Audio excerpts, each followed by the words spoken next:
की मुस्कुराहट। पैर साहब और मुरीद। एक बाबा जी दूसरे शहर से हैदराबाद के एक मोहल्ले में शिफ्ट हुए।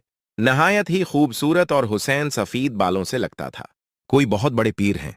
नमाज के वक्त नमाज के लिए मोहल्ले की मस्जिद में तशरीफ लाए। नमाज के बाद नमाजी उनके अर्द गिर्द जमा हो गए। इनसे बड़े अदब से पूछा, पैर साहब आप कहाँ से तशरीफ लाए हैं? बाबा जी ने बड़े प्यार से जवाब दिया कि मैं कोई पीर वेर नहीं हूं, मैं तो अभी खुद मुरीद हूं। लोगों का तजस्सुस और बढ़ गया कि जिनका मुरीद इतना अजीम लग रहा है, इनके मुर्शिद का क्या मकाम होगा। लोगों ने बाबा जी से दरख्वास्त की कि वो अपने मुर्शिद के बारे में कुछ बताएं। वो बोले, मैं अपने मुर्शिद का नाम ऐसे नहीं ले सकता, पहले वजू करूंगा फिर बताऊंगा।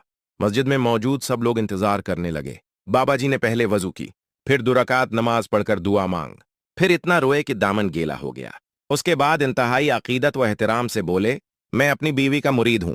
मस्जिद में मौजूद सब लोग एक जबान होकर बोले, माशा अल्लाह, आप तो बहुत बड़े पीर व मुर्शिद हैं।